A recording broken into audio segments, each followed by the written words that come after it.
Well, hey YouTube, welcome back to the Cassidy Car Cave. Today we're going to talk about the Grand Wagoneer, a little bit about the Mercedes SL, but first this.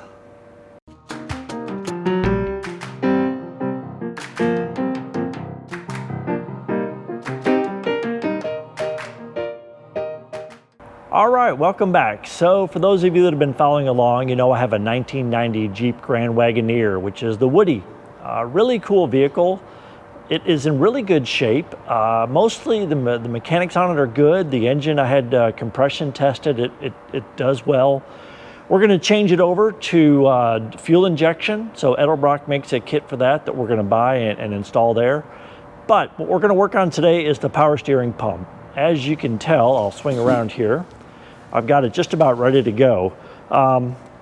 Every time I park this thing, there's a huge leak on the ground from the power steering fluid just dripping out of the box. It's an old box. It's probably original to this vehicle, so what, it's 35 years old, whatever that is, 30 years old. So it's leaking really bad and needs to be replaced. The way you do it on these is you buy a remanufactured power steering box, really for a late 80s, early 90s GMC Jimmy, the small kind of four-door SUV Blazer looking thing. And it bolts right in because this is such a parts bin special, you know, GM power steering box, bolts right in. So it's going to be a little bit of an upgrade too. It tightens up the steering a little bit, which this vehicle definitely could use.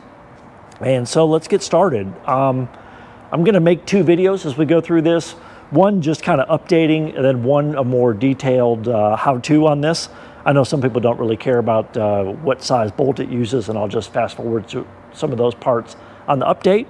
But there will be a video also of kind of a detailed how to do this. So first things first, what we got is a 7/16 bolt way down in the bowels there. It's very difficult to get even a ratchet handle on. But once you do, it comes loose pretty easy. And that is the bolt that holds the steering column to the power steering box. It's kind of got a groove that goes through the geared shaft. And you pull that bolt all the way out, and a couple of screws on the back, a couple of bolts on the back of the, they call it a rag joint. Kind of looks like a flex disc in a Mercedes. Works the same as a U-joint. As it spins around, it gives an angular motion. So I'll get underneath and show that, but let's start it.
It's out. Told you it was heavy.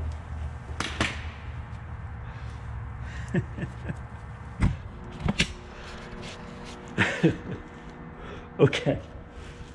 Told you it was heavy.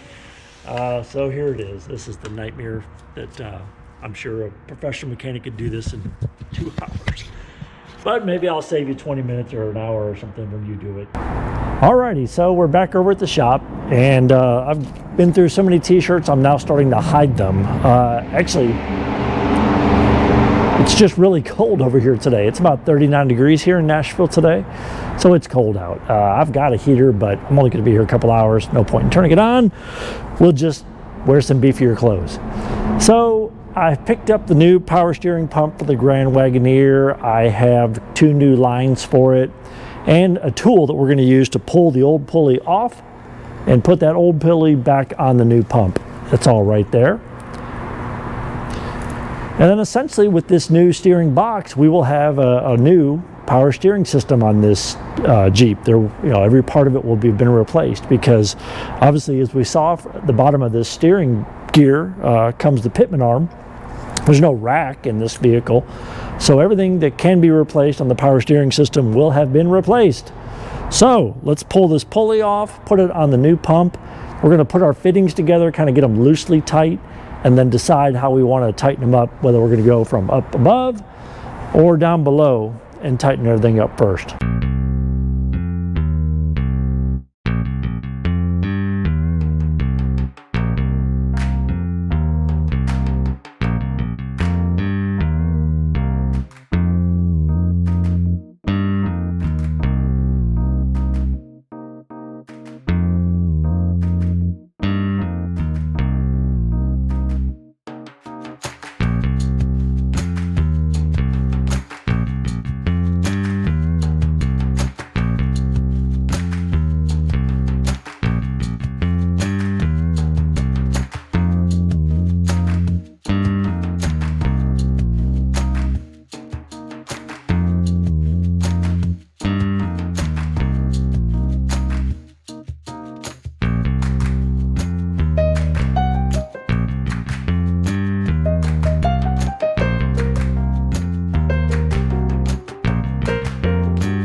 So we got everything back together. It's time to bleed the system. We got our power steering fluid. This thing is bone dry, so it will take probably a lot to fill this up, that box up, all the lines, everything.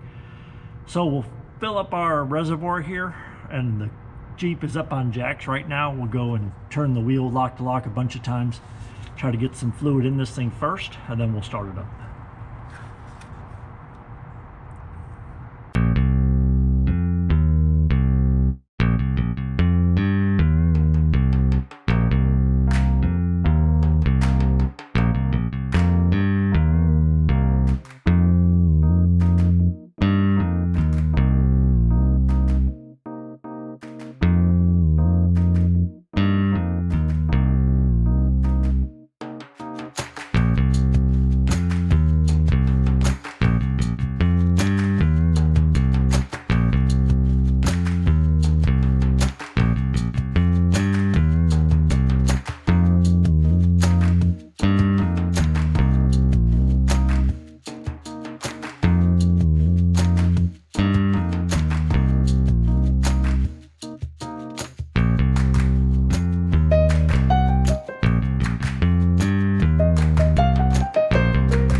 Okay, so the power steering system in the Grand Wagoneer is all new. Everything looks great. I don't see any massive leaks other than what I spilled when I was filling it up.